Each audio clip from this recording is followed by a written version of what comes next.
Coach Goo. How's it going? It's raining today, my man. What are you doing out here? Let's do some tennis indoor style. Sure, I guess. Okay, it's okay. You can keep your loungewear on. We're not gonna do too much stuff. I would like for you to teach everybody out there one shot that is either never practiced, never learned, or never taught, because it's just kind of time consuming and some coaches don't really believe in it. What shot do you think that is? Is it a slice? It is a slice. All right. It is a backhand slice. Oh, okay. Yes. So the premise of this video is whenever I see somebody learning the slice, it's one of the more time-consuming strokes that you have to learn. From what I've seen, Coach, we always have to start with at least a 350 balls in a cart, and it's kind of hand tossing, right? You start, I'll take your racket. Go for it. And we start kind of in this position, and we start just learning the kind of this motion first, right? With like thousands and thousands of balls before we actually bring it back further and do it, extending out to get the feel until we really let it rip. But that takes 10, 20, 30, 40, 50 lessons though, right? I would say double digits, yes. Depends on the learner. So we're gonna actually help you help yourself with this stroke. All right, we set up the fast track here, and the fast track is gonna feed us balls where it's going to emulate somebody hand tossing you the ball. Therefore, getting your muscle memory, right, straight so that you can start building the stroke and then developing the stroke. All right, so I'm gonna see if I can get Coach Goo off his chair so that we can start building.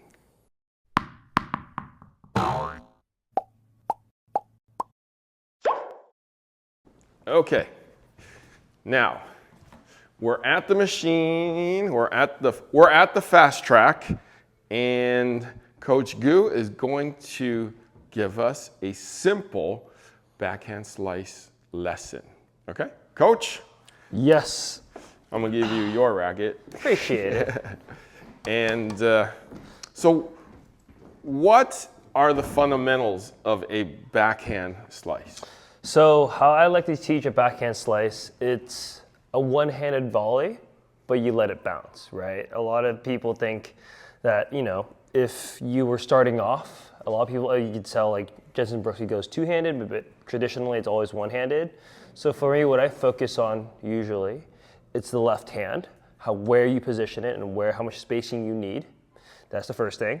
So for me, usually, if you're in your ready position here, you would love to start off with your left hand taken back versus and guiding the racket. What happens is a lot of us think about the right hand being kind of just pulled back, but I want your left hand to pull that racket back. So see how now naturally my brain is now focused on pulling back with the left, creating the space it needs, and now see how naturally my right arm is extended, a little more extended than usual. I don't want to be too bent because if I hit a slice like this, it won't work. It will just create spin, but nothing going towards the target. So that's why I use my left hand to kind of embrace that. And now my racket head, you'll start to notice kind of like a volley, like a backhand volley. Right. Right. So it's very similar. That's why I like to say it's very similar to a one-handed backhand volley. So what happens when I pull back? See how like my shoulders, my stance is turned. The next thing I would think about is now when I'm going for the slice is letting go, not hitting it with the right hand. I'm letting go, so therefore the racket follows it through. So you can see it's almost like I'm going towards the ball more. The angle of my racket, and just to be clear, it is a continental grip, and you want to let go. So when I let go, I think about going towards the ball. A lot of people try to go underneath. You'll see a lot of beginners, especially learning the slice, trying to create more spin, so they're trying to go underneath. It's actually not true. the face of the racket already is going to create that underspin, that backspin, right? That the slice is needed. So instead of you trying to undercut it more, you're just going to go towards it. So see how like no matter what the ball contacts, it's going to get the bottom half of that ball. And all of a sudden I'm going through it. Okay. So now let me ask you about right elbow. Yes. Are we bent or are we straight? So you'll see it's slightly, if I had to pull my sleeve up, it's still slightly bent. See how it's not fully extended to a point where it's locked out. It's still pretty extended, but you'll see there's a slight little bend here. Right. But do you extend it to straighten it at all? And probably very minimal. Okay. Probably very minimal. You don't want to go like completely lock out. That's where the tennis elbows begins, right? I don't want to lock out. That's the biggest thing. Nor I wanted to keep it too bad. It should feel like there should be some type of minimal movement. It should feel like the contact is where your forearm is feeling it pretty much. This part of the forearm where you're feeling most of the time. So even for me, if I know I did it wrong, you would probably feel it. You'd be like, oh, that's a little uncomfortable, right? But if I did it right, it should feel like my forearm is a little more flexed. Right. And it's actually not about how hard I hit it, right? Slices, there's this kind of stigma where you're like, if I need to hit it harder, I need to like whack it as hard as I can. Not necessarily. If I time it well with the right momentum, you see, for example, like Federer and all the one-handers like Stan Wawrinka and all those guys, they're not like hitting it hard on the slice. It's a very smooth transitional slice, right? When we slice, it's actually this nice smooth feel to the ball, even when the ball's coming at 100 miles an hour, right? So it's kind of finding that. It's timing. It's the timing, right? Timing is very crucial when it comes to slices. Okay, so as a new person to this shot, who's never hit this before, how would we teach it? You would first teach it the take back. The take back is the most intimidating one because everyone has a different take back. Every player has a different take back. I've seen players take it back like this or like that. Like see how like sometimes for two-handers, if you're taught a two-hander, you'll grip your racket actually at a backhand grip. So you see how like both of my hands there? Well, what you try to do is first have that person understand that their left hand should be actually on the throat of the racket traditionally because it just gives them a better feel. It just now engages the brain saying that's a slice, right? So that's the first thing. The second thing I would tell them is understanding that you're keeping that face, right? What happens is we try to open it, we try to like play around with it. With a slice, you never want to play with the kind of the shape of the racket or like kind of the face of the racket. You actually just want to leave it where it is. So for me, it's like a volley grip. So see how like the face is actually I'm not keeping it closed. On the backhand, everyone keeps the racket face closed. It's actually slightly a little more open. It should feel like to me that I'm noticing, like if I take it back, I can see the strings, like the side of the strings, right?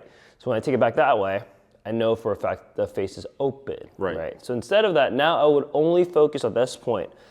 If I was coaching it, I would feed the ball and have them understand it's going through first. Got it. So instead of like, what's gonna happen is they're gonna start to think like, oh, like I gotta carve this ball. I had to go underneath. So they're gonna over kind of compensate for it. So for me, I'm just gonna tell them, hey, just go meet towards that ball. Meet towards that ball first. So it's understanding that momentum is through the ball instead of underneath the ball. Last thing I will tell them too is just to focus on the left hand pushing back. You ever notice the greatest backhand slicers in the world, like where's their left hand usually at? Balancing themselves out. Yeah, so the reason why I like to think about and focus on the left hand more is when you're hitting it, now see how like the left arm wants to kind of balance you out. So therefore when you're swinging, it actually creates this natural braking system for your right arm, right? What happens is we swing and you'll see players go like this. It's actually the left arm counterbalances. So see how I still move forward, but if I push my left arm back, I'm stopping and kind of like it's a natural kind of flow and stop to this ball. So I just saw you kind of load into the back a little bit and then step in with the right foot forward. Now, how should we, in preparation, be balanced on our feet? So first it's 50-50, right? I want to be low and wide, right? So see if I take it back. Right now, it's like that's something else that we'll add on to it. Like if they start to build the foundation of the feel first, then we actually start building the legs into it. So when the legs is just kind of like that normal backhand kind of load, where you start with both feet bent, right? And all of a sudden now, when I'm about to step forward, I'm gonna use my left foot to push towards the ball. So I'm gonna use my left foot to push into my right leg so I can get that nice feel. Momentum in. That would be like something if they start to understand the foundation of the stroke first. Got it. Sooner or later, we'll add more to the legs. Okay, so we're gonna do simple first steps into, first steps into the slice, backhand first. So we're gonna turn it on. You got it, bud. I don't want to get hit in the face. So I'm gonna put That's okay, that man. there It's first. okay. You can practice it. Okay, here we go. Talk our way through it, Coach. All right. So the first thing I'm going to do, have the racket take back first, just to get the feel of it if I'm a beginner. And then what I'm going to focus on is just taking it back with my left, letting go, and going towards that ball. So you can see already, if you're actually watching the ball carefully, and I love these tennis balls is because they're orange and black, Harry's favorite color, and you would just notice that spin. Do you ever notice that, Harry, when you're hitting these balls? Yep, Like back spin. You could see a little bit of it. I'm not doing anything too crazy. As you can tell, I'm focusing my left arm back, letting my left arm go. And see, I'm not even using my legs. You can actually see the backspin, right? I'm focusing my face being open, and I'm basically touching it. I'm not doing anything too fancy to it, right, Harry? Right. So that's what I would start off with it. So as you can tell, I'm actually focusing a lot on my left hand to push this ball or to make this backhand slice work. Sooner or later, I'm going to start using my legs and trying to build that speed. So even see Harry, like all these balls are kind of different, right? They're not really this. Right. They're similar, but not the exact same kind of movement. But you can see what I'm doing is, even when I'm slicing, let's say if I want to juice it, if I feel comfortable, then with your stroke, you can go after it a little more. But you can see how my finish is, Harry, right? My arm is not fully extended, right? It's just that blend of almost being 90% extended, 10% still a little bent, right? Out of 1 to 100%, how much energy are you actually exerting into the stroke? You should be, in generalistic speaking, in every stroke you hit, should be around 70 to max maybe 75%. Right. It's actually something that you don't want to put so much focus and effort on, because what happens if I put too much effort, I'm gonna change the stroke. As you can tell, like if I put too much effort on slicing it more spin, see how like the ball just spins? Right, and it dies. It doesn't have anything on it. But if I just think about 75%, I'm gonna actually carry the ball a little more through, right? So see how like, even at like, let's say if I tried it at like 50, I still bring that ball forward. Right. See, like, look at that, right? I'm just focusing on, and that's not me using my legs. I'm just using my upper body to hit through it. And you see, there's some backspin, and it's carrying that ball through. What about those people who say, bring the racket behind your neck or around your ear? What is that all about? Yeah. So you can't, that works for certain people, but it's a very timing based, it's pretty much a personal taste. I personally don't like it too much there, because what happens is when you're playing point, if you're a person that loves to use your hands a lot, so see how if I like get panicked, like I can create spin, but you see how it doesn't really do that much damage. Right. If I just kept it back there and just leaned into it, you can see how like now I'm doing, let's say, pretty much the same pace, but I'm bringing it more through. Do you notice that? Right. And simple, right? If I had to do this, I have extra time to think about it. Right. I have to prepare more time for this slice. If I want to be more secretive, discreet, it's like for me, if I go backhand, to a slice, see how it's very simple and discreet? Like for me, I prefer it that way. But if I was trying to go from a backhand to a high slice, watch this. It doesn't look, it creates spin, but it's very timing based. I have a decent amount of timing, so I can get away with it. But if I was a player that was learning the slice, I wouldn't recommend it. Okay. Should you try it? As you can see, I mean, Coach Gu hasn't missed yet. So. Trust me, I've been doing this since I was a junior, so. So something like this, I mean, how long did it take you to learn this particular stroke?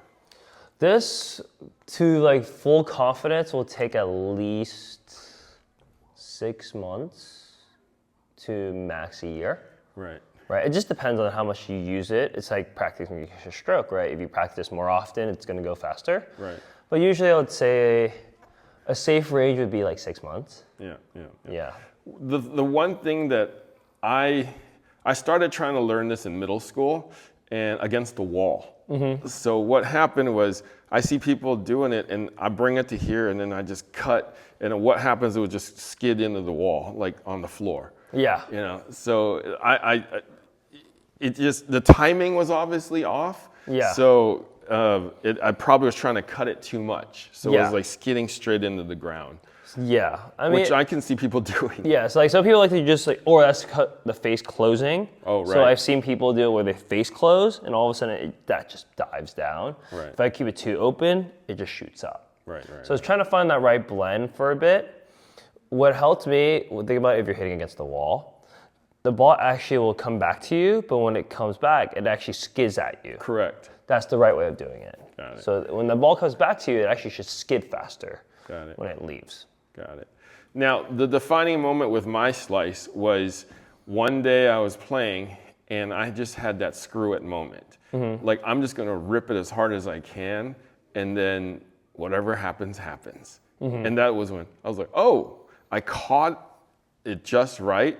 It went over, it skid, and it was like, oh, that was the defining moment. Mm-hmm. But it took a lot, thousands, hundreds of thousands of strokes to get to that moment, though. Mm-hmm. Yeah. But we have to get on the timing first before having the confidence to do that. Yeah. So, any final words of wisdom? Take your time with this. It's fun. I mean, slicing is fun. It gets a little addicting. But just be careful and practice with caution because it is gonna wear out your elbows and your shoulders. Well, none of you do it right. None of you do it right, but you're gonna notice certain parts of your body if you're first experiencing it. It's gonna be sore. Your usual sore spots are your forearm because you're probably gripping it hard and you're trying to understand the feel. Right. And then be careful of your elbow because if you don't do it right, you will feel like you're overextending. You'll feel it too when you finish your slice that if it locks out on you, you're probably doing too much. You're overextending. You're overextending pretty much. And then I would say find the right kind of take back where the face for you is comfortable with, right? There's some people that like it to be a little more closed, just play around with it a little bit on the take back. Slightly, not of course heavily, because you could actually figure out a way where which face kind of feels great for you. Right. Your take back is different from my take back. Yeah, I do here. I face the racket up in the air. Yeah. So for me, you can tell I close it a little more. Right. So it's more because you figure out what kind of the way you cut it is gonna happen. So just play around with that a little bit, just for experimental purposes to see if you can get that nice consistency, right? Got it. So that's what I would say. Got it. Okay, great. So bring it back, right? Slightly bent. Try not to hyperextend. Loose grip, because what happens is when you get tense, when you get tense, everything's gonna hurt. Yeah. Well, you'll lock out a lot more, and also you would actually start going underneath the ball more because you're so focused on hitting it with so much spin that it's gonna actually take over it. So, and last thing to remind you guys. Put less effort to it first. Exactly, that's what I was going to say. Nice and easy with a loose grip, because what happens is at impact, you're automatically going to squeeze anyways. Yeah. So nice and smooth. and easy. I would ease your way from being 50%, like do it like half paced. Yeah, do it 30. Yeah, I would like say. I would say half, like even like what I said, 30% to almost like 50 for a while until you understand the feel behind it. Then you slowly increase the speed. That's where you step in a little more. You maybe start letting go of the racket. Like that's where you just kind of play around with a little more. Right. So, guys, I want to thank Coach Gu for being here with me today and teaching you the slice. And thank Fast Track Tennis for providing the Fast Track Tennis for us to do this with on a rainy day. Pretty much. Gu, where can I find you? You can find me at ag.tennis. I'll also be posting content there as well. All right. Guys, thank you for watching Tennis Spin, where we put our spin on your tennis.